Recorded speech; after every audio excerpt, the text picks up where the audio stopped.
అందరికీ నమస్కారం. ఈరోజు మనం చెప్పుకోబోయే కథ బంధం ముగింపు భాగం. కథలోకి వెళ్ళబోయే ముందు మీరు కనుక మన ఛానల్ని ఫస్ట్ టైం చూస్తున్నట్లయితే తప్పకుండా మన ఛానల్ని లైక్ చేయండి, షేర్ చేయండి, సబ్స్క్రైబ్ చేయండి, బెల్ ఐకాన్ క్లిక్ చేసి ఆల్ అనే బటన్ని ప్రెస్ చేయడం మర్చిపోకండి. ఈ కథ మొదటి భాగం ఆల్రెడీ అప్లోడ్ చేసింది, పూర్తిగా వినండి. కథ చాలా బాగుంటుంది. కథని ఎక్కడ స్కిప్ చేయకుండా వినండి. మరి కథలోకి వెళ్ళిపోదామా? అభితో పాటు మనం కూడా ఒకసారి ఆ గతంలోకి వెళ్ళి ఏం జరిగిందో తెలుసుకుందామా? అభిరామ్ ది గ్రేట్ ఇండస్ట్రియలిస్టు, వ్యాపారవేత్త, కోటీశ్వరులు, ఆగర్భ శ్రీమంతులు, జమీందారులు అయిన విశ్వనాథ్ జ్ఞానేశ్వరిల ముద్దుల మనుమడు. విశ్వనాథ్ జ్ఞానేశ్వరి చాలా గొప్ప ఔన్నత్యం ఉన్నటువంటి, నిజం చెప్పాలంటే అందరూ చేతులెత్తి దండం పెట్టేంత గొప్ప వ్యక్తిత్వం కలిగినటువంటి భార్యాభర్తలు.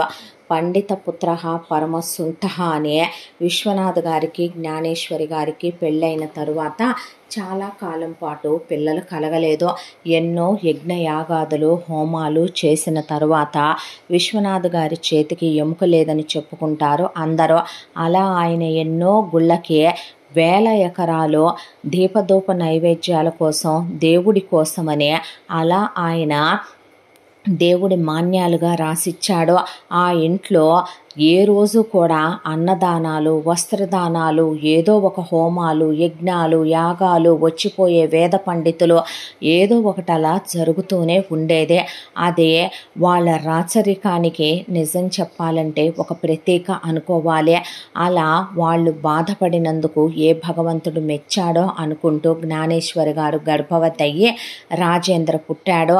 పుట్టినవాడు రాజు అవుతాడనుకుంటే రాను రాను రాజేంద్ర బుద్ధిలో ఆయన కుటిలత్వాన్ని, కుటిల స్వభావాన్ని, నిర్లక్ష్య భావాన్ని, స్వార్థపూరితమైన మనస్తత్వాన్ని, వ్యక్తిత్వంలో కుంచితత్వాన్ని చూశాడు ఆయన.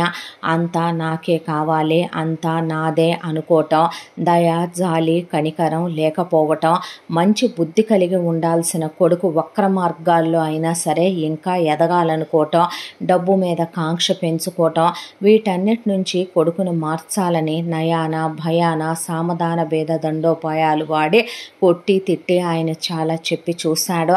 ఆ తరువాత పెళ్ళైతే బాధ్యత తెలుసుకుంటాడని జ్ఞానేశ్వరి అందని రమ అనే ఒక పేదింటి అమ్మాయిని ఇచ్చి, ఒక్క కులం తప్ప వాళ్ళు చూడటానికి కాస్త బాగుంటుందనే దాంతో తప్ప రమని కానీ కట్నం తీసుకోకుండా ఇంటి కోడలుగా చేసుకున్నారు. వచ్చిన రమ రాజేంద్ర కన్నా ఎక్కువ స్వార్థపరురాలుగా తయారైపోయిందే. ఎన్ని నగలున్నా ఇంకా కావాలనే, ఎంత డబ్బున్నా ఇంకా కావాలనే, ఎన్ని ఆస్తులున్నా ఇంకా కావాలనే, అక్రమార్జన చెయ్యాలని, అన్యాయంగానైనా సరే అక్రమమైన తప్పుడు దారుల్లో అయినా సరే డబ్బుని ఎలాగైనా సరే ఇంకా సంపాదించాలని రాజేంద్రనే తప్పుడు మార్గాల వైపు కోడలు నడిపించటం చూసిన విశ్వనాథ్కి కడుపు మండిపోవటం మొదలైందే. అప్పటికే రమ గర్భవతి అయ్యే మొదటి కాన్పులో అభిరామ్ పుట్టాడు. మనవడు పుట్టిన క్షణం ఆయన గుండెలు ఆనందంతో నిండిపోయినాయి.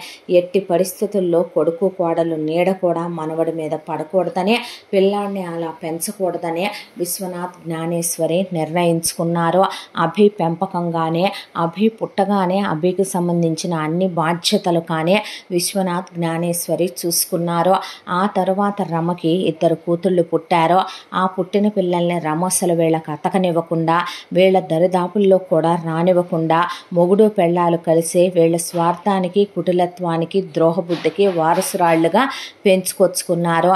అభిని మాత్రం విశ్వనాథ్ జ్ఞానేశ్వరి దగ్గర కూర్చోబెట్టుకొని మంచి మాత్రమే చెప్తూ, మంచినే తినిపిస్తూ, మంచినే తాగిస్తూ, మంచితోనే నిద్రపుచ్చుతూ, మంచితోనే లేపుతో, దానగుణం, దయాగుణం, ధర్మగుణం, న్యాయగుణం ఇలా అన్నిటినీ చెప్పుకుంటూ పెంచుకుంటూ వచ్చారు. చిన్నప్పటి నుంచి అభికి క్రికెట్ అంటే విపరీతమైన పిచ్చి, విపరీతమైన ప్రాణం. దాంతో పెద్ద కోచింగ్లో ఇచ్చే వాళ్ళ దగ్గర, కోచుల దగ్గర జాయిన్ చేసి క్రికెట్లో అభిని పెద్ద ఛాంపియన్ చేయాలనేది, పెద్ద క్రికెటర్ని చేయాలనేది వాళ్ళ తాతగారి కోరిక. దాంతో అభి చాలా మ్యాచ్ల్లో చాలా చిన్న వయసు నుంచే ఆడటం మొదలుపెట్టాడు. కరెక్ట్గా అభికి 10వ తరగతికి వచ్చాడు అనేసరికి విశ్వనాథ్ గారికి కాస్త ఆరోగ్యం డల్ అయిందే. ఆరోగ్యం డల్ అయిన ఆయన 3వ కంటికి తెలియకుండా వాళ్ళ లీగల్ బెంచ్లో ఉన్న పెద్ద పెద్ద లీగల్ అడ్వైజర్లని, లాయర్లని పిలిపించి వాళ్లకు ఉన్నటువంటి యావదాస్తిలో కూడా 80% వేల కోట్ల రూపాయల ఆస్తి అభికి, అలాగే ఒక 5% జ్ఞానేశ్వరికి, ఒక 5% రమకి, రాజేంద్రకి, మిగతా 10% రాజేంద్ర కూతుళ్ళిద్దరికి చెరో 5% పెట్టాడు. అక్కడికే ఆ ఆస్తి 100 కోట్ల రూపంలో ఆయన పెట్టినట్టే, షేర్స్ భారీగా వీళ్లకు ముట్టినట్టే.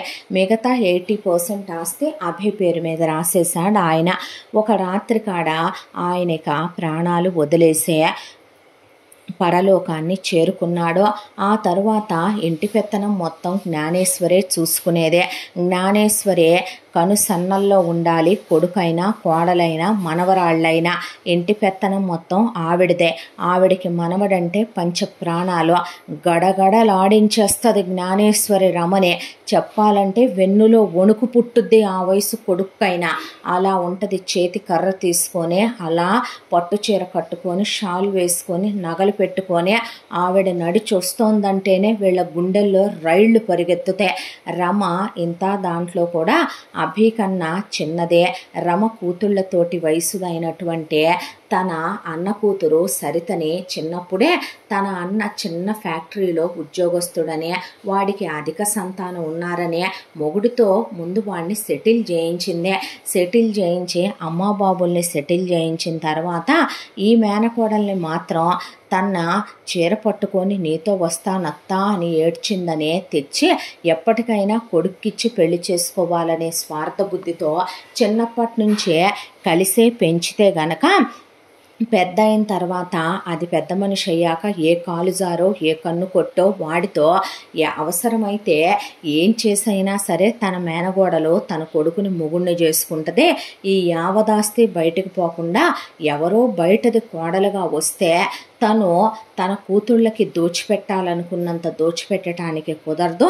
తను తన మొగుడు తన అత్తగారి తర్వాత అధికారులు అవ్వటానికి కుదరదు. రేపొచ్చే కోడలు వేరేదైతే కొడుక్కి తలగడ మంత్రాలేసి కొడుకునే ఎక్కడి నుంచి తీసుకెళ్ళిపోవచ్చు, తమనే బయటకు గెంటేయచ్చు. మామగారు పెట్టింది వాళ్లకు ముష్టి అనిపించిందే. కాబట్టి తన మేనగోడల్లే కొడుక్కిచ్చి చేసుకుంటే లగ్జరీలు మేనగోడలకు అలవాటు చేస్తే ఆ లగ్జరీల్ని దానికి ముష్టి పడేస్తే గనక అది ఆ లగ్జరీల్లో బతికేస్తూ ఉంటుంది. మిగతాదంతా చక్కబెట్టేయచ్చు అనే దాంతో సరితను పెంచడం మొదలుపెట్టింది రమ. ఆ తర్వాత అభి ఇంటర్ కంప్లీట్ అయిపోయింది. రాజేంద్ర తీసుకెళ్ళి ఒక కాలేజ్లో ఇంజనీరింగ్లో జాయిన్ చేశాడు అభిని. ఏంటో వీళ్ళేంటో వీళ్ళ గొడవ ఏంటో నాకు ఈ కాలేజు ఈ ఎడ్యుకేషను ఇవన్నీ నచ్చవు. తాతయ్య అయితే నా గురించి ఆలోచించి స్పోర్ట్స్ స్కూల్లో జాయిన్ చేశాడు. స్పోర్ట్స్ కాలేజు ఎక్కువగా స్పోర్ట్స్కి ప్రయారిటీ ఇచ్చే కాలేజ్లో వేస్తాను అనేవాడు. నాకు ప్లే గ్రౌండ్ ఇంపార్టెంట్, కానీ నాకు ఈ క్లాస్ రూమ్లు, చాక్ పీసులు, బ్లాక్ బోర్డులు, ఈ లెక్చరర్లు ఏంటో ఈ చెత్తంతా అనిపించి అలా విసుగ్గా కాలేజ్లో ఉన్న గ్రౌండ్ వైపు చూస్తున్న అభికే ఒక్కసారిగా ఆ కాలేజ్ క్లాస్ రూమ్లోకి ఒక అమ్మాయి వచ్చింది. ఆ అమ్మాయిని చూడగానే నిజం చెప్పాలంటే ఒకేసారి ఏదో తేజస్సు ఆ గదిలోకి ప్రవేశించినట్టుగా అనిపించింది. ఆ అమ్మాయి అలా వైట్ డ్రెస్లో రాగానే ఆ అమ్మాయిని చూసే మైమరిచిపోయాడు. ఇంజనీరింగ్ కాలేజ్ నిజంగా ఎంత అందంగా ఉంటుందా? నిజంగా ఈ క్లాస్ రూము ఇప్పుడేంటి నాకు ఎంత నచ్చేస్తుంది? ఈ లెక్చరర్లేంటి నాకు ఏంజల్స్లా కనపడుతున్నారు? ఈ క్లాస్లో ఉన్న మిగతా వాళ్ళంతా ఏంటి నాకు పిల్ల ఏంజల్స్లా కనపడుతున్నారు? అది చాక్ పీస్లా కాదు, నాకు మ్యాజిక్ స్టిక్లా కనపడుతుంది ఏంటి అని ఆ అమ్మాయి వైపు అలా చూస్తూ కూర్చున్నాడు. ఆ అమ్మాయి వచ్చిన దగ్గర నుంచి లెక్చరర్స్ చెప్పాయన్ని రాసుకుంటుంటే ఓ ఇది చదువు పిచ్చిదా, ఇది టాపరా అనుకున్నాడు. అందరూ పేర్లు చెప్పి ఇంట్రడ్యూస్ చేసుకుంటుంటే ఆ అమ్మాయి తన పేరు రేఖ అని చెప్పింది. రేఖ రేఖ రేఖ అనే ఆ పేరు 100 సార్లు తనకు వినిపించింది. ఆ అమ్మాయి పక్కన వాళ్ళతో మాట్లాడుతూ నవ్వుతుంటే ఆ నవ్వుకి తన గుండెల్లో చెప్పాలంటే గనక ఒకేసారి ఒక 1,00,000 వోల్ట్ల విద్యుత్ ప్రవహించినట్టుగా అనిపించింది. ఒకేసారి ఏదో పంచకళ్యాణి గుర్రం ఎక్కి తను తోలుతున్నట్టుగా, వరల్డ్ కప్ మ్యాచ్లో తను విన్ అయిపోయినట్టుగా ఏదో చెప్పలేని పిచ్చి ఆనందం కలిగిపోయింది అభికి. ఆ తర్వాత ఒక రోజున తనే ఆ అమ్మాయి దగ్గరికి వెళ్ళి హాయ్ అని పరిచయం చేసుకున్నాడు. హాయ్ అంద అమ్మాయి. అన్న తర్వాత ఆ అమ్మాయిని కావాలనే పెన్ అడిగేవాడు, పెన్సిల్ అడిగేవాడు, ఎరేజర్ అనేవాడు, షార్ప్నర్ అనేవాడు, ప్లాన్ గీసుకునే స్కేల్ అనేవాడు, అదనేవాడు, ఇదనేవాడు. ఎన్నడిగినా రేఖ అసలు విసుక్కునేది కాదు, అన్నిటికీ నవ్వే సమాధానం. ఆ తర్వాత ఆ అమ్మాయిని ఫ్రెండ్స్ అన్నాడు. అనేసరికి ఫ్రెండ్స్ అని నవ్వేసింది. ఆ తర్వాత ఒక మంచి పరిచయం, ఆ పరిచయం స్నేహంగా, ఆ స్నేహం చాలా బెస్ట్ ఫ్రెండ్షిప్గా మారిపోయింది.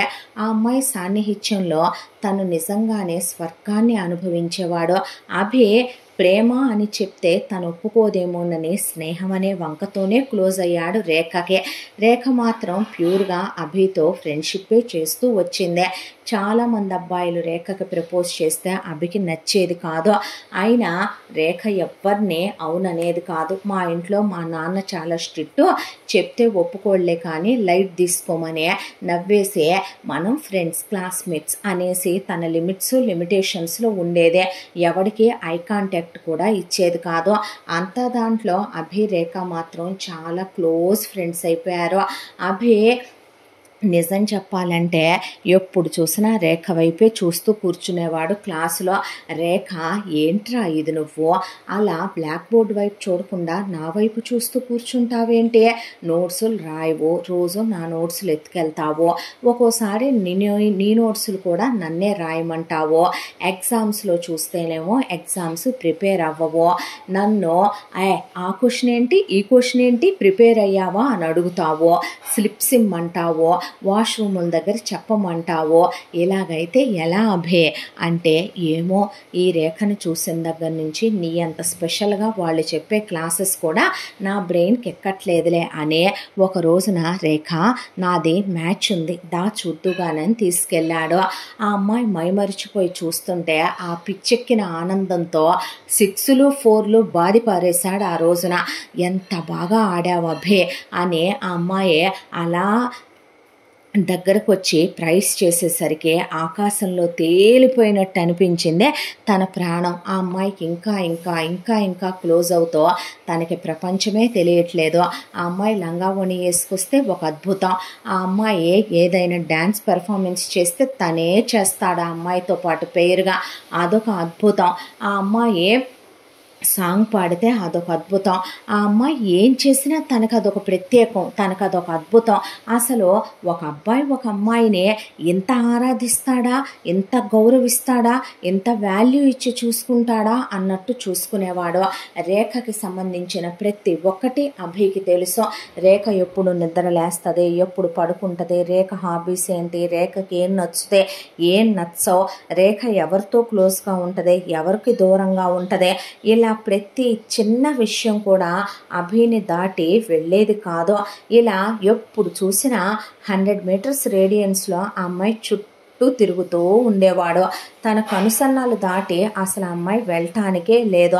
అంతా దాంట్లో ఆ అమ్మాయిని డ్రాప్ చేయటం, పిక్ చేసుకోవటం, మూవీస్ తీసుకెళ్ళటం, బయట షాపింగ్కి తీసుకెళ్ళటం. ఆ అమ్మాయి వద్దన్నా, నేను గిఫ్ట్లు తీసుకోనన్నా, తీసుకోపోతే నేను ఊరుకోనని, పైన నుంచి దూకేస్తానని, సూసైడ్ చేసుకుంటానని, నేను అందరిలాంటి చీప్ ఫెలోని కాదని, నేను నిన్న అలా అనుకోనని బలవంతంగా ఆ అమ్మాయికి ఐ కొనివ్వటం, ఈ కొనివ్వటం, బర్త్డేలు సెలబ్రేట్ చేయటం, ఆ అమ్మాయిని బయటికి తీసుకెళ్ళటం. అస్సలు మిస్బిహేవ్ చేసేవాడు కాదు. చెప్పాలంటే ఆ అమ్మాయిని ఎక్కడ పడితే అక్కడ టచ్ చేయటమో, లేదంటే కనుక ఆ అమ్మాయితో తప్పుగా బిహేవ్ చేయటమో ఇలా ఎప్పుడూ చేసేవాడు కాదు. అప్పటికప్పుడు అర్ధరాత్రి పూట తనకు ఐస్ క్రీమ్ తినాలనిపిస్తే 12ంటికి 1 గంటకి రేఖ వాళ్ళ ఇంటి దగ్గరికి వెళ్ళి, రేఖ ఐస్ క్రీమ్ తిన్నావు రావే బయటికి అంటే, ఇప్పుడా నాన్నకి తెలిస్తే వస్తావా, మీ నాన్నే పిలవరా, అప్పారావు అంటే, వద్దురా బాబోయ్ నేనే వస్తానని రేఖ పరిగెత్తుకుంటూ వచ్చేది. వాళ్ళమ్మతో గుడికి వెళ్తే రేఖని పక్కకి పిలవటం, రేఖకి తను బొట్టు పెట్టడం, రేఖతో కలిసి గంట కొట్టడం, రేఖతో కలిసి ప్రదక్షిణలు చేయటం, ఆ తర్వాత అర్చన చేయించేటప్పుడు తను రేఖతో కలిసి అర్చన చేయించుకోవటం. అసలు ఆ అమ్మాయిని ఎందులో కూడా వదిలి ఉండేవాడే కాదు.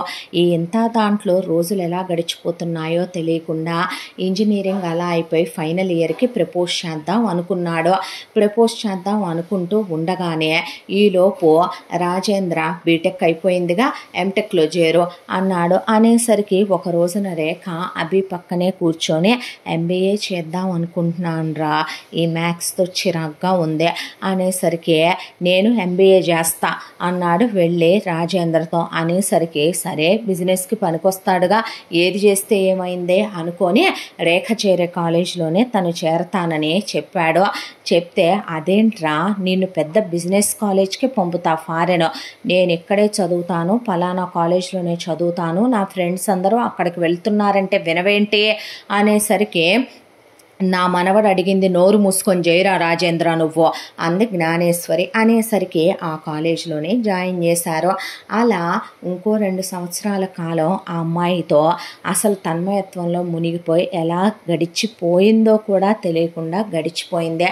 ఇక ఆ రోజున కాలేజ్లో లాస్ట్ ఎగ్జాము.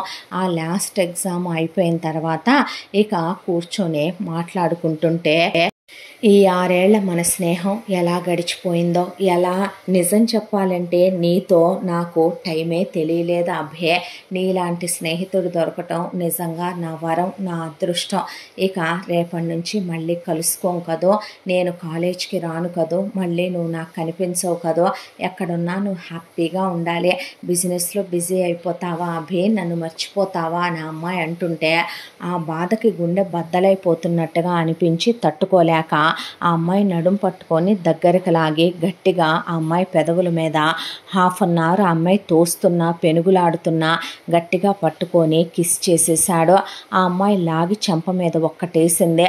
వేసేసరికి మోకాళ్ళ మీద కూర్చుండిపోయి ఆ అమ్మాయితో ఐ లవ్ యూ అని తను చెప్పి తన్నెంత ప్రేమిస్తున్నాడో, నువ్వు లేనిదే నేను బ్రతకలేనని, నేనెప్పుడు నిన్ను ఫ్రెండ్ అనుకోలేదని, డే 1 నుంచి నేను ఈ కాలేజీలో ఉందే నీ కోసమనే, నేను ప్రతి క్షణం నీ చుట్టూ తిరిగిందే పిచ్చోళ్ళ నిన్ను ప్రేమిస్తూనేనని, నువ్వు లేనిదే నేను బ్రతకలేనని ఆ అమ్మాయిని నువ్వే నా జీవితంలో లేకపోతే నేను ప్రాణం తీసుకోవటానికి కూడా వెనకాడనని చెప్తే అభి మా నాన్న ఒప్పుకోడు అభి, నీకు తెలీదు నా ఫ్యామిలీ గురించే, మేమెక్కడా అభే, అసలు కల్లో అయినా ఊహించే స్టేటస్ అనేది నాలాంటి ఒక అమ్మాయి మీ ఇంట్లో నిజం చెప్పాలంటే ఒక మెయిడ్గా ఉండే అమ్మాయికి కూడా నాకన్నా ఎక్కువే ఉంటుందేమో, పిచ్చి మాటలు మాట్లాడుకు నువ్వేంటి మెయిడ్ ఏంటి, నా గుండెల్లో నీకు సింహాసనం వేసే నిన్ను మహారాణిగా చూసుకుంటానని నేను చెప్తుంటే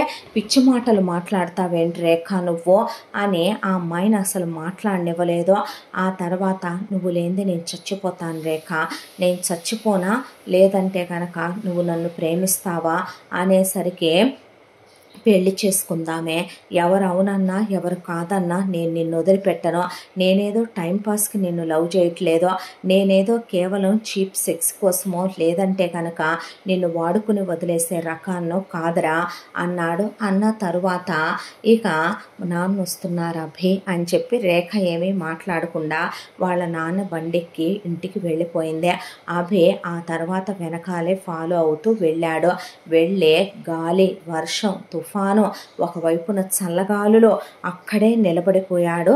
ఆ వర్షంలోనే ఇంట్లో వాళ్ళందరూ నిద్రపోయిన తర్వాత రేఖ బయటికి పరిగెత్తుకుంటూ వచ్చింది. తెల్లవారుజామున 2 అయిపోతుంది, పిచ్చి పట్టిందా అభి అని పట్టుకునేసరికి ఒళ్ళు సెగలొచ్చి కాలిపోతోంది, కళ్ళు ఎర్రగా అయిపోయినాయి. అభి ఏంట్రా ఈ మొండితనం అంటే, నువ్వు నాకు ఐ లవ్ యూ టూ చెప్పనే లేదుగా, ఇందాక చెప్పానుగా, ఇప్పుడికిప్పుడే ఇక్కడికిక్కడే ఏదైనా ఒక లారీ కింద పడి చావనా, నువ్వు నాకు ఐ లవ్ యూ టూ చెప్తావా, నన్ను పెళ్లి చేసుకుంటావా లేదా, ఎవరు అవునన్నా ఎవరు కాదన్నా అందరినీ వదిలేసుకొనైనా నా కోసం రారా, తర్వాత నేనందరినీ ఒప్పిస్తాను, నానమ్మ మాట్లాడుద్దే, నువ్వు లేందే నేను బ్రతకలేను, నేను ఉండలేను, నాకు నీ క్యాస్ట్తో అనవసరం, నాకు నీ డబ్బుతో అనవసరం, నాకు కావలసింది నువ్వు, నీ మనసులో నాకు స్థానం కావాలి రేఖ అనేసరికి పిచ్చోడా అని ఆ అమ్మాయి గట్టిగా పెదవుల మీద ముద్దు పెట్టి ఐ లవ్ యూ టూ అనే ముందు పద అని అక్కడి నుంచి హాస్పిటల్కి తీసుకెళ్ళి ఇంజెక్షన్ చేయించి ఆ అమ్మాయి తల తుడిచి ఫుడ్ పెట్టించి నువ్వు ముందు ఇంటికి వెళ్ళు, నేను ఇంటి దగ్గర దింపే వెళతానని ఆ అమ్మాయిని దింపి ఇంటికి వెళ్ళాడు.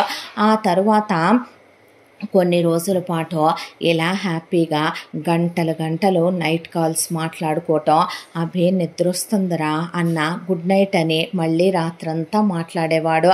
ఆ తర్వాత ఆ అమ్మాయిని మార్నింగ్ పడుకోవే, షటప్, మళ్ళీ మార్నింగ్ ఫోన్ చేస్తావు, మార్నింగ్ పడుకోమంటావు, అలవాటే కదరా నీకు 6 ఇయర్స్గా అని ఆ అమ్మాయిని అక్కడికి తీసుకెళ్ళటం ఇక్కడికి తీసుకెళ్ళటం, ఆ అమ్మాయిని తనకు తానే స్పెషల్ అన్నట్టు.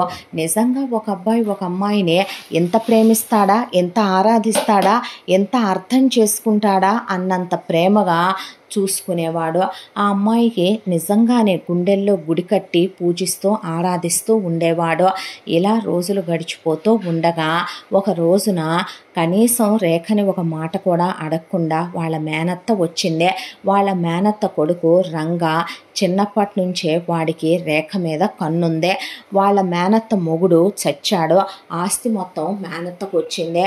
బయట ఎవరికీ ఇవ్వకుండా రేఖని రంగాకిచ్చి చెయ్యాలన్నది వాళ్ళ నాన్న నిర్ణయం. రేఖ తండ్రి అస్సలు మంచివాడు కాదు. రేఖ తల్లి రేఖ తండ్రి చెప్పే ప్రతిదానికి తానా అంటే తందానా అంటదే.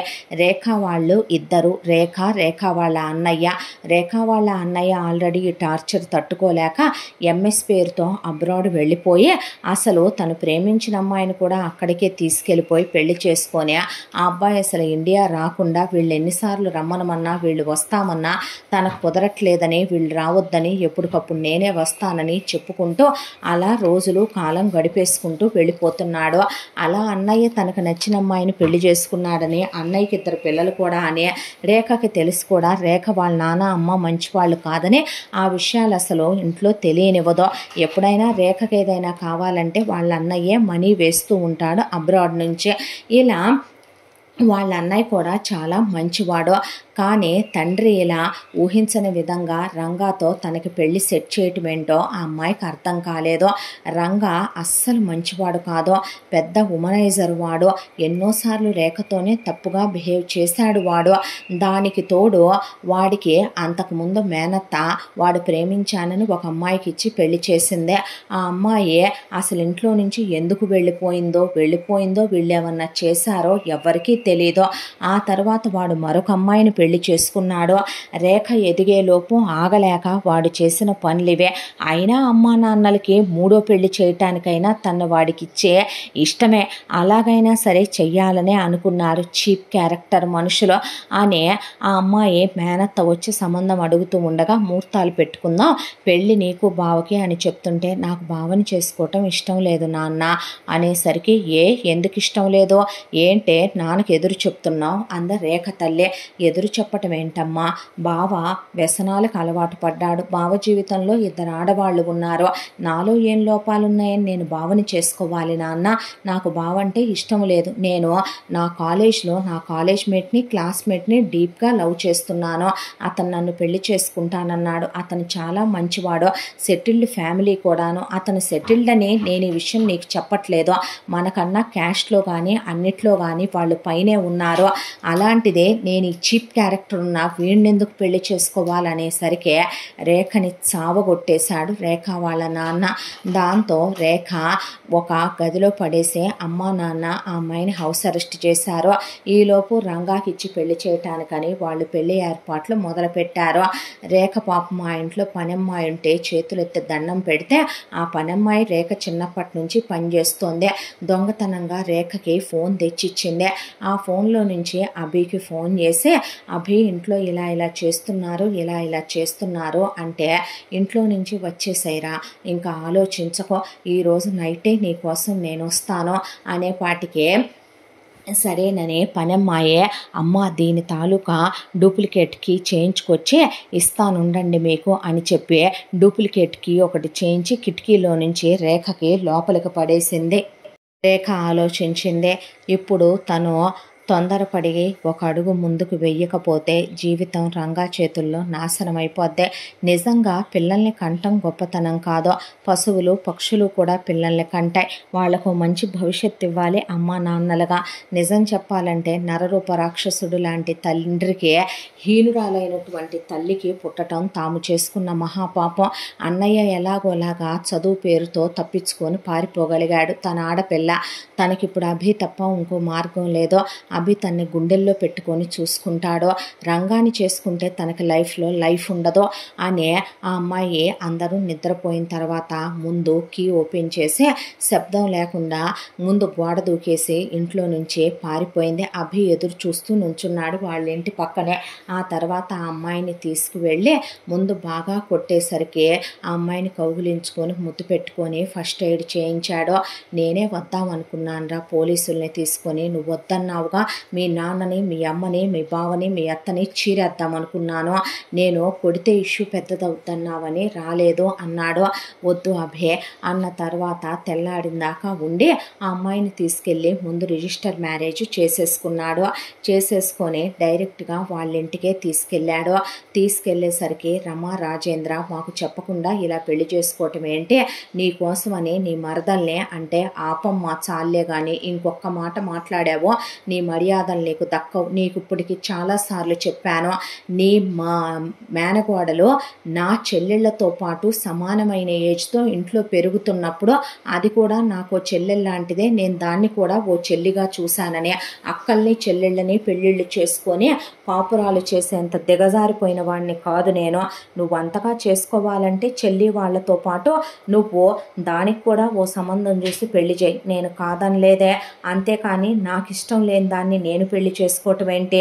అయినా నేను రేఖని లీగల్గా పెళ్లి చేసుకున్నాను, రిజిస్టర్ మ్యారేజ్ అనేసరికి జ్ఞానేశ్వరి నానమ్మ నాకు తనెంతో నచ్చిందే, నాకు నచ్చిన అమ్మాయినిగా నేను పెళ్లి చేసుకుంటే హ్యాపీగా ఉంటాను, నా పెళ్లి గ్రాండ్గా చేయవా నానమ్మ, నేను సింపుల్గా రిజిస్టర్ మ్యారేజ్ చేసుకుంటే విశ్వనాథ్ గారి మనవడు తప్పు చేసినట్టు కదా నానమ్మ అంటే, ఎందుకయ్యా అంగరంగ వైభవంగా నీ పెళ్లి చేస్తాను.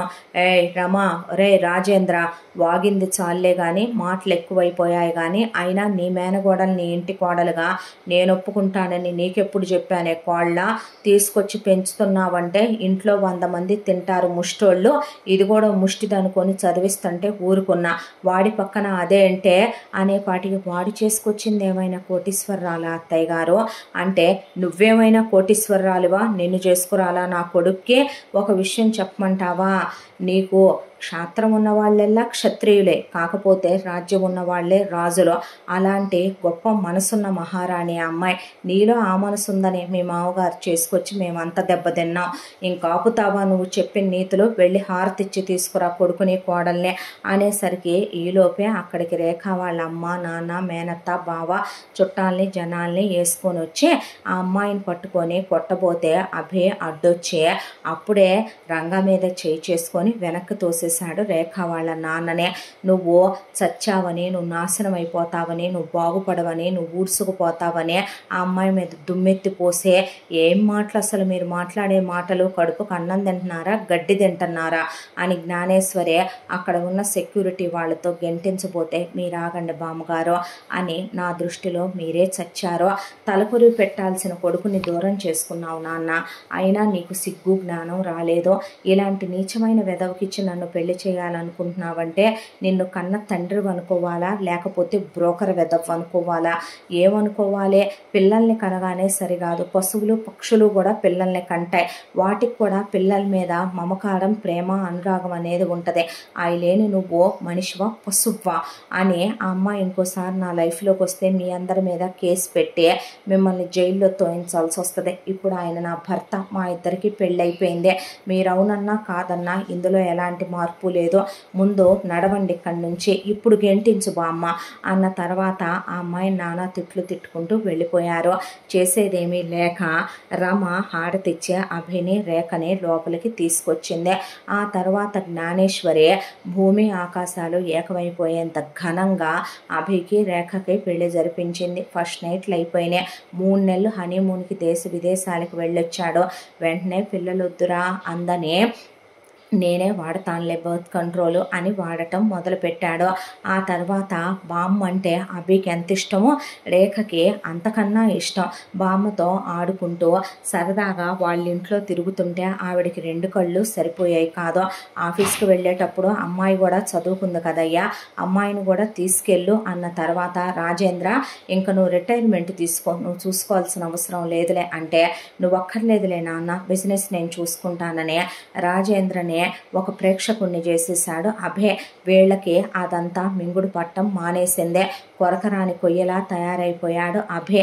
చెప్పాలంటే రేఖతో చాలా రొమాంటిక్గా ఉంటూ చాలా ప్రేమగా ఉంటూ స్వర్గాన్ని తలపించేలా ఆ అమ్మాయిని చూసుకుంటూ ప్రతి రాత్రి వసంతరాత్రిలాగా గడపటం, అవన్నీ సరిత తలుపు డోర్ హోల్స్లో నుంచే అవన్నీ చూసి తట్టుకోలేక తనని తానే గోళ్లతో గీరేసుకొని, చిన్నప్పుడు తెచ్చావు బావంటే నాకెంత పిచ్చో తెలుసా, ఎంత మోజో తెలుసా, ఒక్క రాత్రి వాడితో గడిపితే చాలనే నేను మెచ్యూర్ అయిన దగ్గర నుంచి ఎదురు చూస్తున్నాను, వాడిచ్చే సుఖం నాకే మగాడు ఇవ్వలేడు, వాడెంత అందంగా ఉంటాడు, వాడు నాకు కావాలి, వాడినిచ్చి నాకు పెళ్లి చేస్తానన్నావు, తెచ్చావు, పెంచావు, ఇవాళ ఎవరితో వాడితో కలిసి సుఖాన్ని అనుభవిస్తుంది, కులుకుతుంది, ఈ అష్టైశ్వర్యాలకి యజమానురాలైపోయింది, ఏం చేయగలిగావత్తా నువ్వు అనేలోపు అప్పటికే అభిరామ్ చెల్లెళ్ళిద్దరూ నిజం చెప్పాలంటే కాళ్ళు జారటాలు, బాయ్ ఫ్రెండ్స్తో చాలా దూరాలు వెళ్ళిపోవటాలు, ఒకళ్ళు కాదు దాదాపు చాలామందితో స్టెప్పులు రాంగులు పట్టాలు కూడా అయిపోయినాయి. ఆ ఇన్ఫర్మేషన్లన్నీ రాజేంద్రకు వచ్చేపాటికి ఇంకా కూతుళ్ళనే అలా ఉంచటం కరెక్ట్ కాదు అనుకోనే వెంటనే కూతుళ్ళ కోసమని 2 సంబంధాలు చూశాడు. వాళ్ళకు అనువుగా ఉండే ఫ్యామిలీల్లో అల్లుళ్ళని ఇద్దరిని చూసుకుంటే, అయితే ఇక కూతుళ్ళకి పెళ్లి చేస్తున్నాను అని చెప్తే జ్ఞానేశ్వరి విశ్వనాథ్ గారు ఉన్నప్పుడే మీ నాన్నగారు మనవరాళ్ళిద్దరికీ కూడా 5% ఆస్తిలో వాటా పెట్టి షేర్లు రాశారు కదా, అది ఇచ్చే నాన్న అభే, ఇంకా నువ్వేమి ₹1 కూడా పెట్టాల్సిన అవసరం లేదు, వాళ్ళకని చేయించినటువంటి 500 తులాలు ఒక్కొక్కళ్ళకి బంగారం అలాగే ఉంది, డైమండ్ సెట్లు అలాగే ఉన్నాయి, వాళ్ళకని అన్నీ మీ తాతగారు ఏర్పాటు చేసినట్టు ఇచ్చి పెళ్లి చేసి పంపించేసే, అర్థనా కూడా ఇంకివ్వటానికి వీలు లేదు అని చెప్పేసింది ఆవిడ. ఆ మాట రమకి మింగుడు పళ్ళ, రాజేంద్రకి మింగుడు పళ్ళ. అంతవరకే పెళ్లి చేసి అభి చెల్లెళ్ళిద్దరిని అత్తారేళ్లకు పంపించేశాడు. అప్పుడేమీ వాళ్ళు ఇల్లరికం రాలా, ఈ ఇంట్లోనే లేరు, వాళ్ళ మొగుళ్ళతో కాపురాలకు వాళ్ళు వెళ్ళిపోయారు. వెళ్ళిపోయిన తరువాత సడితకు కూడా సంబంధాలు చూసి పెళ్లి చేసేసేమనమని జ్ఞానేశ్వరి రమకి వార్నింగ్ ఇచ్చింది. చూస్తున్నాను అత్తయ్య గారు, మంచి సంబంధం చూసే అబ్రాడ్ ఇచ్చి పంపించేసే, మళ్ళీ తిరిగి రాకుండా అని చెప్పింది ఆవిడ. అలాగేనండి అన్న తర్వాత అసలు రేఖని భూమి మీదే ఉంచకూడదనే, రేఖ ఉండటం వల్లే తన మేనగోడల్ని తన ఇంటి కోడల్ని చేసుకోలేకపోతున్నాననే, నిజం చెప్పాలంటే ఎవరో అనామకురాలు ముక్కు మొహం తెలియందే వచ్చి ఆఫీసులో బోర్డ్ ఆఫ్ డైరెక్టర్ అయిపోయిందనే, ₹1,00,00,000 రేపొద్దున దాని చేతుల మీదుగా వెళ్లేలా వీడు చెక్ పవర్లు కూడా దానికి ఇచ్చిన ఆశ్చర్యపోనక్కర్లేదని చెప్పి దాని అడుగులకి మడుగులెత్తుతున్నారని, ముసలిది దానికి బానిసైపోయిందని, రేపొద్దున అది పిల్లల్ని కందంటే ఈ ఇంట్లో కూకటి వేళ్లతో సహా అది పాతుకుపోద్దనే, దాన్ని ఆ తర్వాత మనం కదిలించటం కూడా కష్టమేననే, వీళ్ళు అసలు ఆ అమ్మాయిని లేకుండానే చేద్దాం అనుకుంటూ ఉండగానే జ్ఞానేశ్వరి వాళ్ళకి కులదైవం ఉంటుంది వాళ్ళ సొంత ఊరిలో. అక్కడికి ప్రతి సంవత్సరం ఆవిడ అభిని రేఖని తీసుకొని వెళ్ళుద్దే. అప్పటికి అభికి రేఖకి పెళ్ళయ్యి 2 సంవత్సరాలు. అభి రేఖతో క్లోజ్గా ఉండటమో ఏమో కానీ అప్పటికి 2 months బ్యాక్ నుంచి అభి సరిగ్గా బర్త్ కంట్రోల్ వాడట్లేదు. అబ్బా నీకు మొన్నేగా పీరియడ్స్ వచ్చింది అంటాం, మర్చిపోయానే తీసుకురావటం అంటాం, అలా అమ్మాయితో క్లోజ్ అయ్యి ఆ అమ్మాయిని మాట్లాడనివ్వకుండా అలా ప్రికాషన్ లేకుండానే ఆ అమ్మాయితో క్లోజ్ అవుతూ ఆ అమ్మాయి కూడా పీరియడ్స్ చెక్ చేసుకోవటం మర్చిపోయింది. ఎప్పట్లాగే జ్ఞానేశ్వరి అభిని రేఖని పదండమ్మ కులదైవం గుడికి వెళ్ళొద్దాం అనేలోపు రేఖకి ఎందుకో ఆ రోజున బాగా కడుపు నొప్పి, తలనొప్పి, వామిటింగ్ సెన్సేషన్ లాగా అనిపించింది. అనిపించేసరికి నాకు ఒకవేళ పీరియడ్స్ ఏమైనా వస్తాయా, వద్దులే బామ్మ, నేను వచ్చి మళ్ళీ అక్కడ పూజ డిస్టర్బ్ అవుతుంది, మీ ఇద్దరు వెళ్ళిరండి అని రేఖ ఇంట్లోనే ఉంటే, రమ రేఖని జాగ్రత్తగా చూసుకో, డాక్టర్కి ఫోన్ చేయి అంటే, అలాగే లేండి అత్తయ్య గారు అన్న తర్వాత, పర్లేదు లేండి అత్తమ్మ, చిన్న ప్రాబ్లమే లేండి, నేను ట్యాబ్లెట్ వేసుకొని పడుకుంటానంటే సరే అందరమ్మ. రేఖ వెళ్ళి తన గదిలో అలా పడుకుందే. ఆ తర్వాత జ్ఞానేశ్వరి అభి వెళ్ళటం, మొక్కు తీర్చుకోవటం, వచ్చేటప్పుడు వీళ్ళ కారుకి అనుకోకుండా చాలా పెద్ద యాక్సిడెంట్ అయ్యింది. ఆ యాక్సిడెంట్లో వీళ్ళిద్దరినీ తీసుకెళ్ళి హాస్పిటల్లో జాయిన్ చేస్తే అభికి పూర్తిగా గతం మర్చిపోయి తలకి బలంగా గాయమైంది. ఆ తర్వాత జ్ఞానేశ్వరికి ఒక్క కంటి చూపు మినహా ఇక నోరు పడిపోయి చేతులు కాళ్ళు పడిపోయి ఆవిడ కదల్లేని స్థితిలోకి వెళ్ళిపోయింది. ఆ తర్వాత అక్కడి వరకే అభికి గుర్తుంది. ఆ తర్వాత రేఖ ఏమైందో ఏంటో ఎంత గుర్తు తెచ్చుకుంటున్నా అభికి గుర్తు రాలేదు. గతంలో నుంచి అభి ఒక్కసారిగా బయటకు వచ్చాడో ఈ ప్రశ్నలన్నిటికీ సమాధానం దొరకాలంటే వీటన్నిటికీ ప్రత్యక్ష సాక్షిగా ఉన్న నానమ్మ నువ్వే చెప్పాలి అని చెప్పి నీకు నయం చేయిస్తాను, నిన్ను మామూలు మనిషిని చేస్తాను, అసలు నీకెందుకు తగ్గట్లేదో నేను ఇప్పటికిప్పుడు డాక్టర్తో మాట్లాడాలి అని కేర్ టేకర్ని లోపలికి రమ్మనమని ఆవిడ్ని వీల్ చైర్లో కూర్చోబెట్టుకొని అంబులెన్స్కి ఫోన్ చేసి ఇమీడియట్గా ఆవిడ్ని తీసుకొని తలుపులు తెరిచి బయటికి తీసుకొచ్చాడు. బయటికి తీసుకొచ్చేసరికి అక్కడే ఉన్న రమ, రాజేంద్ర ఇద్దరు కూతుళ్ళు అల్లుళ్ళు ఎక్కడికి రా నానమ్మని తీసుకొని అనేసరికి చెప్పాలా మీకు అన్నాడు. అనేసరికి అంతే ఉలిక్కి పడ్డారు ఎక్కడ వాళ్ళు అక్కడ. ఆ తర్వాత ఆవిడని అంబులెన్స్లో ఎక్కించుకొని చాలా పెద్ద ప్రొటెక్టివ్గా ఉండేటటువంటి పెద్ద హాస్పిటల్కి తనకి పర్సనల్గా తెలిసినటువంటి డాక్టర్ దగ్గరికి ఆవిడని తీసుకెళ్తే అసలు ఇది పెద్ద కేసే కాదు మిస్టర్ అభిరామ్, జస్ట్ ఆవిడకి చేయాల్సింది ఒక 3 సర్జరీస్. ఆ తర్వాత ఆవిడకి చాలా చిన్న ట్రీట్మెంట్ ఇవ్వాల్సిందే. ఎంతకాలంగా ఏ డాక్టర్ ట్రీట్ చేస్తున్నారో అని ఆ డాక్టర్ని అక్కడికి పిలిపించి అభిరామ్ నిలదీసి అడిగితే, సార్ నేను రాసిన మెడిసిన్స్ ఇవి, నేను ఇచ్చొస్తున్నాను సార్, ఇవ్వటం వరకే నా బాధ్యత అనేసరికి కేర్ టేకర్ వైపు అలా చూశాడు. అభి నిప్పులు కక్కే కళ్ళతో ప్రమాణం చేసి చెప్తున్నాను సార్, మీరిచ్చినవి నేను పెద్దమ్మగారికి ఎప్పటికప్పుడు వేద్దామని అనుకున్న అమ్మగారు, నాన్నగారు, మీ చెల్లెళ్ళు లోపలికి వస్తారు, ఏవో ఆ మందులు ఇమ్మనమని తీసుకుంటారు, కాసేపటికి ఆ మందుల్ని మళ్ళీ నాకు వేరేలా ఆ బాటిల్స్ని మార్చి ఇస్తారో, లోపల మందులు మార్చిస్తారో, పెద్ద పెద్ద ఇళ్లల్లో ఏం జరుగుతాయో మాకు తెలీదు, ఆ ఇచ్చిని నేను అమ్మగారికి వాడటం వరకే కదండి నా పని అనేసరికి ఆ మెడిసిన్స్ ఇవ్వు అన్నాడు అభే. ఆ మెడిసిన్స్ తీయగానే ఇవి జస్ట్ నార్మల్గా ఆవిడకి ఇంకా నరాలు చచ్చుపడిపోవటానికి వాడే ట్యాబ్లెట్లే తప్ప ఇవి నేను ఇచ్చేవి కాదు, ఆవిడకి క్యూర్ అయ్యేవి కాదు మిస్టర్ అభిరామ్ అని అంతకుముందు డాక్టర్ చెప్పాడు. దాంతో అభి గుండెలు బద్దలైపోయాయి. ముందు ఇమీడియట్గా బామ్మని నార్మల్ మనిషిని చెయ్యండి అని డాక్టర్ గారికి అప్పచెప్తే చాలామంది స్పెషలిస్టులు కలిసి జ్ఞానేశ్వరికి ఆపరేషన్లు 3 చేశారు. చేసిన తర్వాత 1 వీక్లోనే కోలుకుంది ఆవిడ. కోలుకోగానే ముందు ఆవిడకి మాట రావటానికి ఇంకొక వారం పట్టిందే. ఇంట్లో వాళ్ళకి ఈలోపు వీడు ఎక్కడికి వెళ్ళాడు, దాన్ని ఎక్కడికి తీసుకెళ్ళాడో అనే ఆచూకీ కూడా తెలియకుండా తీసుకెళ్ళాడు అభి. వీళ్ళు వెతికినా కూడా. ఆ తర్వాత జ్ఞానేశ్వరి స్పృహలోకి వచ్చిందే. జ్ఞానేశ్వరికి మాట వచ్చిందే. అభిని పట్టుకొని బావురుమని ఏడ్చేసిందే.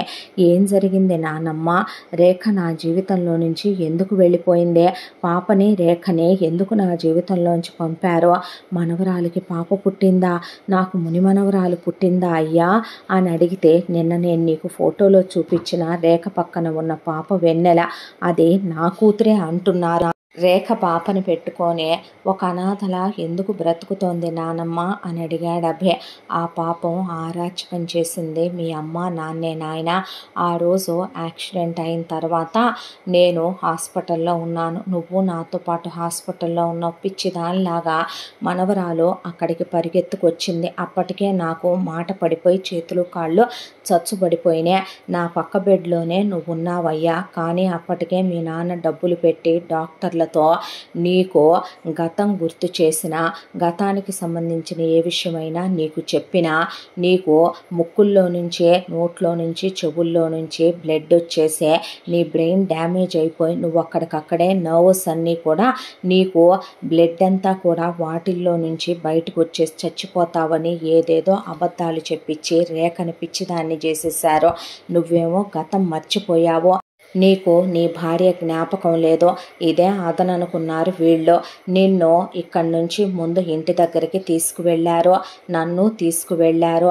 ఆ తర్వాత నీకు వీళ్ళు ఒక కథల్ని చెప్పేశారు. అదేంటంటే నువ్వు ఇంతకాలంగా కూడా చదువుకున్నావని, చదువు అయిపోయాక వ్యాపారంలో ఉన్నావని, వ్యాపారం డెవలప్ చేస్తూ నువ్వు ఇంతకాలం పెళ్లి చేసుకోలేదని, ఈలోపు నీ చెల్లెళ్ళకి పెళ్లి చేశామని, నీకు పెళ్లి చేయాలనుకుంటున్నావని, ఈలోపు నువ్వు నేను కలిసి వెళ్ళొస్తూ ఇలా యాక్సిడెంట్ అయిందనే మొత్తం చెప్పుకొచ్చి నీకు కథ అల్లారు.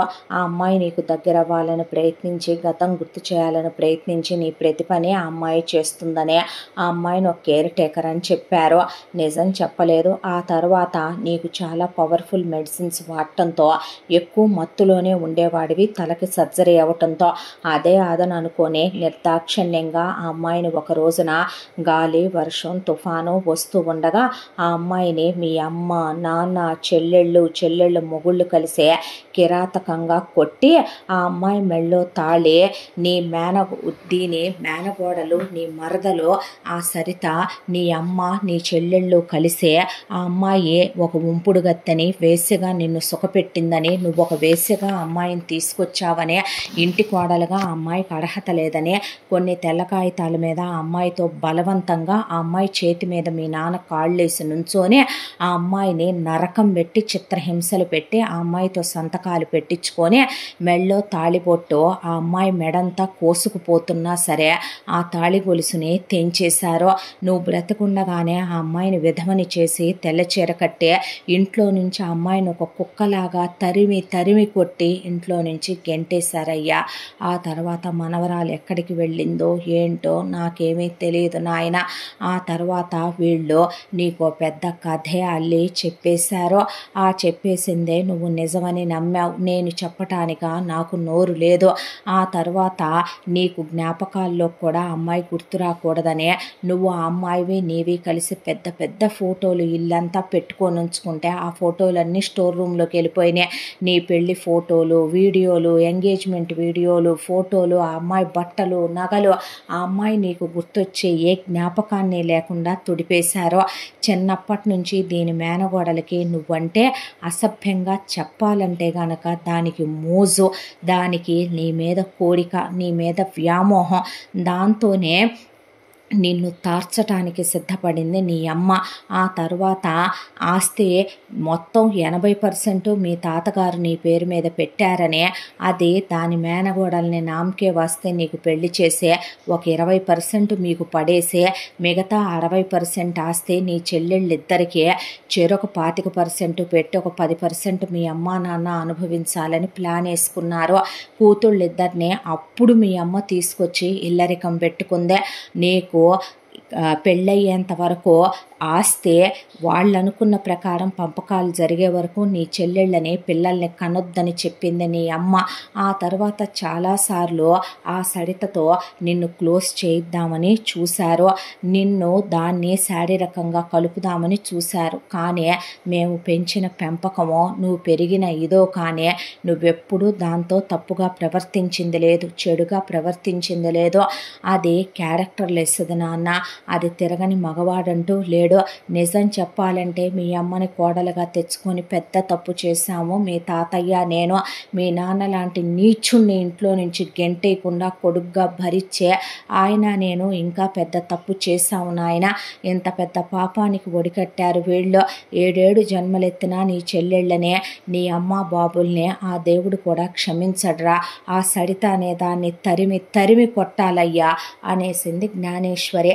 ఆ తర్వాత ఆవిడకి పూర్తిగా నయమయ్యేంత వరకు ఊరుకొని ముందు ఆవిడ్ని నడిపించుకుంటూ ఇంటికి తీసుకొచ్చేసరికి ఆవిడ వచ్చి రావటంతోనే ముందు ఇంట్లో వాళ్ళంతా హడలిపోయి ఆవిడ వైపు చూస్తుంటే వచ్చి లాగిపెట్టి కొడుకుని చంపలు వాయించేసరికి కింద పడిపోయాడు రాజేంద్ర.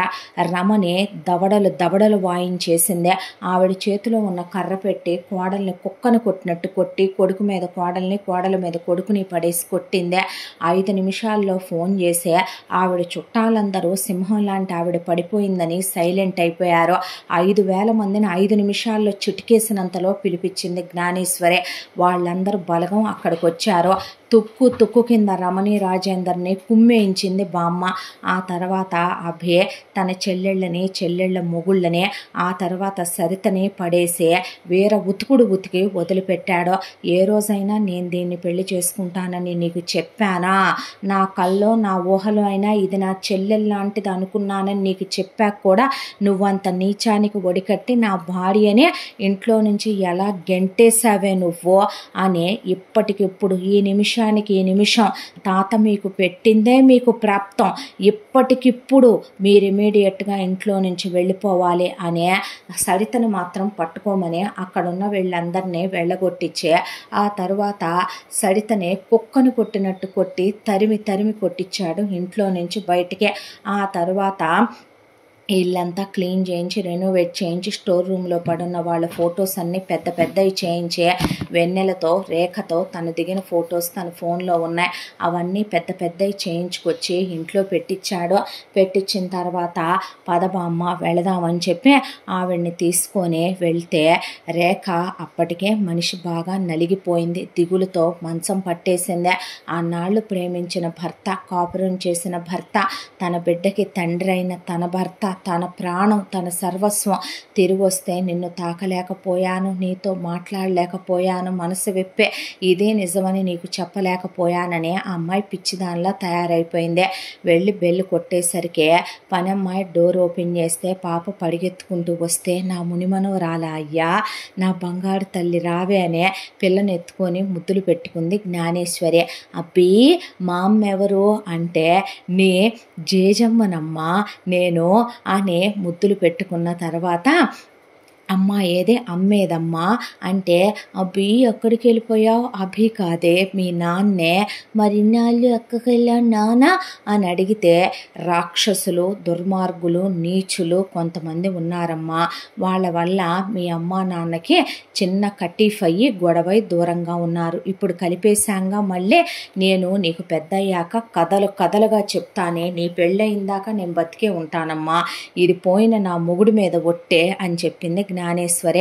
రేఖ అలా నిలబడిపోతే పరిగెత్తుకుంటూ వెళ్ళి రేఖని కౌగిలించుకొని ఆమె పెదవుల మీద ముద్దు పెట్టి నాకు గతమంతా గుర్తొచ్చింది బంగారం, నిన్ను మర్చిపోయినందుకు నన్ను క్షమించరా, నీ చెయ్యి వదలనన్నాను, నన్ను నమ్మావు, నా కోసమే మీ వాళ్ళందరినీ వదిలేసుకొని వచ్చావు, నేనే సర్వస్వమని నమ్మావు కదరా.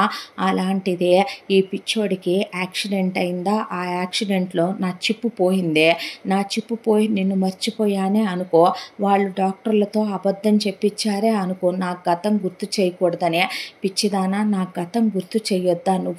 నువ్వు లేకుండా నేను ఎలా బ్రతకగలను అనుకున్నావే? నన్ను వదిలేసి ఎలా వచ్చావురా అసలు నువ్వు? ఇది నా రక్తం కాబట్టేగా నన్ను ఆకర్షించింది, ఇది నా ప్రాణం కాబట్టేగా పాప నా కళ్ళల్లో వెన్నెలలు కురిపిస్తూ అదే ప్రతి క్షణం నన్ను అయస్కాంతంలో ఆకర్షిస్తూనే ఉంది బామ్మ. రక్త సంబంధం రా, ఎవరు కాదంటారో. ఎలా ఉన్నావు బామ్మ అందరేఖ?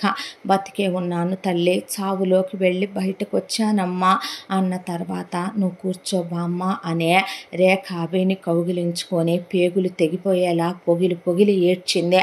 పాప అలా చూస్తూ కూర్చుండిపోయిన తర్వాత అసలు ఎక్కడికి వెళ్ళావు తల్లి, ఇన్నాళ్ళు ఏమైపోయావమ్మా అని అడిగింది జ్ఞానేశ్వరి. ఆ రోజు అభి వీళ్ళింట్లో నుంచి గెంటేసిన తర్వాత ఆ దెబ్బలతో తెల్ల చీరతో నేను ప్రెగ్నెంట్ అని నాకు తెలీదు. అప్పటికే నువ్వు బర్త్ కంట్రోల్ వాడక 2 నెలలు అయిపోయింది. అమ్మా నాన్నల్ని వెతుక్కుంటూ వెళ్ళాను. వెళ్ళిన నన్ను ఇంకా కొట్టారు, ముఖాన ఉమ్మారు, అవమానించారు, తిట్టారు, కొట్టారు, నాశనం అయిపోమన్నారు. ఇంకా నా బ్రతుకు కుక్కలు చింపిన విస్తర కావాలన్నారు, గెంటేశారు. ఆ తర్వాత ఎక్కడికి వెళుతున్నానో ఎలా వెళుతున్నానో తెలీదు. చచ్చిపోదాం అనుకున్నాను. నువ్వు లేని బ్రతుకు నేను బ్రతకటమే తప్పు అనిపించింది. లాడీ కింద పెడదామని వెళుతూ ఉండగా కళ్ళు తిరిగి పడిపోయాను. ఎవరో హాస్పిటల్లో జాయిన్ చేశారో. చూస్తే నేను ప్రెగ్నెంట్ అని తెలిసిందే. దాంతో బిడ్డ మీద ఒక ప్రేమ, ఇదే నా కడుపులో పెరుగుతున్న నీ అంశ. ఏదో ఒక రోజుకి నీకు గతం గుర్తొచ్చి నువ్వు తిరిగి వచ్చే నా బిడ్డేదని అడిగితే నేనేం సమాధానం చెప్పాలి? బిడ్డ కోసమైనా నేను బ్రతకాలే, దూరంగా ఉంటూ అయినా నీ జ్ఞాపకాలతో నేను బ్రతకాలనుకున్నాను. దాంతోనే ముందు ఒక ఉద్యోగం చూసుకున్నాను. ఆ ఉద్యోగం చేసుకుంటూ పాప డెలివరీ అయిందే. ఆ తర్వాత దూరంగా వచ్చేసాను. ఈ ఊరికి వచ్చే ఇక ఉద్యోగం చేసిన డబ్బులు కాసినున్నాయి. దాంతోనే ఇక్కడ ఉద్యోగాలకు వెళ్ళిన అడ్డమైన గాలి వెధవలు మిస్బిహేవ్ చేస్తున్నారని ఒక బేకరీ పెట్టుకున్నాను. నాతో పాటు 4 ఆడవాళ్ళకే స్వయం ఉపాధి కల్పించాను. బేకరీ బాగా సాగటం మొదలైందే. దాంతో ఇక్కడ ఒక ఇల్లు తీసుకొని అద్దెకుంటూ కారు కొనుక్కున్నాను. దానిలోనే నిన్ను చూసుకుంటూ ఎన్ని నిద్రలేని రాత్రులు గడిపానో, తిండు తడిచిపోయేలా ఏడ్చానో. పాపని దగ్గరికి తీసుకుని ఫాదర్ కాలంలో నాన్నేడమ్మా అని అది అడిగినప్పుడు, పాప ఫాదర్ పేరు చెప్పండి అన్నప్పుడు నాకు పేగులు తెగిపోతూ ఉండేవే. నిన్ను తలుచుకొని రోజు లేదు, నువ్వు గుర్తురాని రోజు లేదు. ఫేస్బుక్లో ఉన్న నీ ఫొటోస్ అన్నీ ఇగో తీసుకొని ఫ్రేములు చేయించుకొని దానికి కూడా తెలియకుండా ఒగ్గదంతా నింపుకొని రోజు పేగులు తెగిపోయేలా ఏడుస్తూ మనిద్దరం మీట్ అయిన రోజు నువ్వు చెప్పిన మాటలు అవన్నీ గుర్తు తెచ్చుకుంటూ అనుక్షణం నరకం అనుభవిస్తూ బ్రతికాను.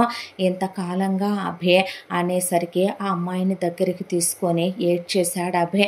ఇంకెప్పుడు మన మధ్య ఇలాంటి ఏవి జరగవురా, నన్ను క్షమించు అని ఆ అమ్మాయిని అక్కడి నుంచి తీసుకొని ఇంటికి తీసుకొచ్చాడు. ఉండరా హారతిస్తాను అని పనమ్మాయి తెస్తే ల్యాబ్వే, పోయినసారి ఆ పనికి మాలింది హారతిచ్చింది, ఈసారి నేనే హారతిచ్చుకుంటానని జ్ఞానేశ్వరే హారతిచ్చి లోపలికి తీసుకొచ్చి వాళ్ళకి దిష్టి పోవాలని యజ్ఞాలు, యాగాలు, హోమాలు, పూజలు చేయించి భారీ ఎత్తున దాన ధర్మాలు చేసింది ఆవిడ. ఆ తర్వాత అభిరేఖని మళ్ళీ సెకండ్ హనీమూన్కి వెళ్ళి రమ్మనమందే. ఆ అమ్మాయికి అబ్బాయికి పెళ్లి చేసి మరీ పంపించింది ఆవిడ. ఆ తర్వాత పాపని పెద్ద స్కూల్లో జాయిన్ చేశారు. పిల్ల స్కూల్కి వెళ్ళొస్తూ అభిరేఖ ఆఫీస్కి వెళ్ళొస్తూ బామ్మ ఇంటి పెత్తనమంతా తనే చూసుకుంటూ, ఆ తర్వాత రేఖ మళ్ళీ ప్రెగ్నెంట్ అయ్యి ఒక బాబు పుట్టాడు. బాబు పేరు విశ్వ అని పెట్టుకొని పాపకి గిఫ్ట్గా ఇచ్చి విశ్వాంశ్ అని పెట్టారు. బాబు పేరు వెన్నెల, విశ్వాంశు, 2 పిల్లలు. బామ్మ వాళ్ళని చూసుకుంటూ అభిరేఖ ఆఫీస్కి వెళుతూ ఇలా వీళ్ళు హ్యాపీగా ఉన్నారు.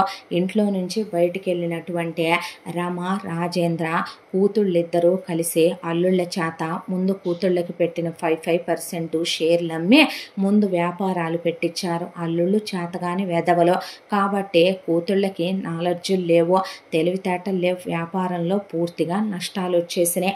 ఆ తర్వాత వీళ్ళ పేరు మీద ఉన్న 5% ఆస్తి కూడా పెట్టి ఆ తర్వాత మళ్ళీ ఇంకో బిజినెస్లో ఇన్వెస్ట్ చేయించారు. మొత్తానికే నష్టం వచ్చింది.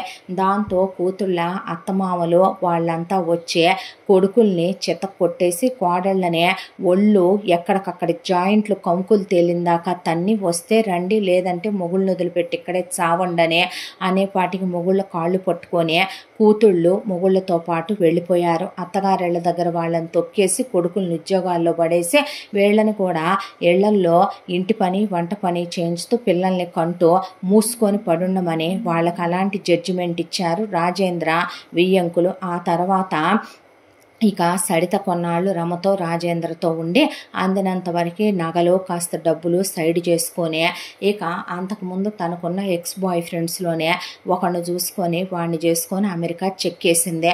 ముందు వాడి మీద బాగా దాష్టికం చలాయించి వాడిని వెధవని చేసి ఆడిచ్చిందే. ఆ తర్వాత ఒక రోజున అడ్డమైన వాళ్ళతో తిరుగుతుంటే చూసి వాడు సూసైడ్ చేసుకునేసరికి వాళ్ళ అమ్మ, నాన్న, అక్క, చెల్లి ఫ్యామిలీ మొత్తం వచ్చి సడిత ఎముకలన్నీ విరిచేసి సడితనే అక్కడ కుంగేసి పడేసే సడితతో ఎంఎస్ చేయించి ఉద్యోగానికి పంపిస్తూ పిల్లల్ని కనిస్తూ వాళ్ళు అక్కడే ఉంటూ అక్కడ ఇళ్ళు కొనిచ్చే అక్కడ వాళ్ళు సెటిల్ అయిపోయి సడితను మొత్తానికి కంట్రోల్ చేసుకొచ్చారు. ఆ తర్వాత రమ రాజేంద్రకే చేతిలో రూపాయి లేదు, ఎలా బ్రతకాలో తెలియదు. కూతుళ్ళ దగ్గరికి వెళ్తే గెంటేశారు.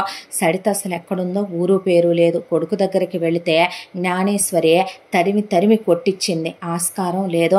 దాంతో ఎక్కడికి వెళ్ళి బ్రతకాలో ఎలా బ్రతకాలో తెలియక విశ్వనాథ్ గారు ఎన్నో గుళ్ళకి 1000 ఎకరాల దేవుడు మాన్యాలు ఆయన రాసి ఉన్నాడు కాబట్టి ఆ గుళ్ళ దగ్గరికి వెళ్ళి గుళ్ళో ఒక రూమ్ ఇమ్మనమనే 2 పూట్ల అంత ప్రసాదం పెడితే తిని బతుకుతామనే దేవుడి సేవ చేసుకుంటూ ఉంటామని, ఎంత బ్రతికే అనాథాశ్రమాల్లో ఓల్డేజ్ హోముల్లో ఉండలేమని ఆ గుడి ధర్మకర్త గారిని అడిగితే ఆయన ఆ విశ్వనాథ్ గారు ఎంత గొప్ప మనిషి అండి, ఆయన లాంటి వాడికి పండిత పుత్ర పరమ సుంఠ అని పుత్రోత్సాహము పుత్రుడు కలిగినప్పుడు కాదు, ఆ పుత్రుని కానీ నలుగురు పొగిడినప్పుడనే. మీలాంటి వాళ్ళు ఎలా పుడుతూ ఉంటారో ఏమో.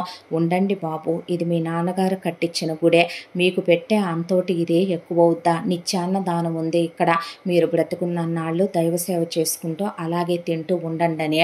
ఆ గుళ్ళోనే ఒక గదిస్తే దేవుడి సేవ చేసుకుంటూ అక్కడే 2 పూట్ల ఒక ముద్ద తింటూ కృష్ణారామ అనుకుంటూ చేసిన పాపాలకే ఆ గుళ్ళో పడుంటూ ఇలా వీళ్ళ బ్రతుకు తెల్లారిపోవటం మొదలైందే. అత్యాశ చాలా ప్రమాదాలకే.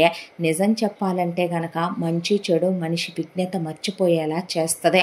అలా చేసి మనమేదో ఆ క్షణానికి గెలిచామనుకున్నా తర్వాత దాని ద్వారా మనం అనుభవించేటటువంటి దుఃఖాలు లెక్కకు మిక్కుటంగా ఉంటాయి. ఎవరినైతే మనం బాగు చేయాలనుకుంటామో, ఎవరినైతే మనం ఉన్నత శిఖరాలు ఎక్కించాలనుకుంటామో దానికోసం మనం మరొకళ్ళ జీవితాలు పణంగా పెట్టే ఏ పాపం పుణ్యం ఎరుగని వాళ్ళ జీవితాలు బలిదానాలు ఇవ్వాలి అనుకోకూడదు. అలా అనుకుంటే బ్రతుకులు చివరికి ఇలాగే అవుతాయని ఈ కథ మనకి తెలియజేస్తున్న నీతే. జ్ఞానేశ్వరి నీడలో చక్కగా పోయిన విశ్వనాథ్ గారిని ఆవిడ తలుచుకుంటూ పిల్లల్ని వాళ్ళ ఆటపాటల్లో పడే ప్రపంచాన్నే మర్చిపోతూ అభి రేఖ ఎంతో ప్రేమగా అన్యోన్యంగా ఉంటూ పిల్లా పాపలతో వాళ్ళు చల్లగా ఉంటూ ఇలా ఈ కథ సుఖాంతం అయ్యిందే. ఇలా వీళ్ళు సంతోషంగా ఆనందంగా జీవిస్తూ ఈ కథ ఇలా కంచికి చేరిందే. ఇంతటితో ఈ కథ సమాప్తం. మళ్ళీ మరొక మంచి కథతో కలుసుకుందాం. తప్పకుండా మన ఛానల్ని లైక్ చేయండి, షేర్ చేయండి, సబ్స్క్రైబ్ చేయండి, బెల్ ఐకాన్ క్లిక్ చేసి ఆల్ అనే బటన్ని ప్రెస్ చేయడం మర్చిపోకండి. ఇంత మంచి కథను మనకు అందించిన కథా రచయిత్రి జి యామిని శ్రీనివాస్ గారు. ఇలాంటి మంచి మంచి కథలు ఎన్నో మన ఛానల్లో రాబోతున్నాయి. మీరు వినాలనుకుంటే తప్పకుండా మన ఛానల్ని సబ్స్క్రైబ్ చేసుకోండి. మరో మంచి కథతో కలుద్దాం. Thank you so much.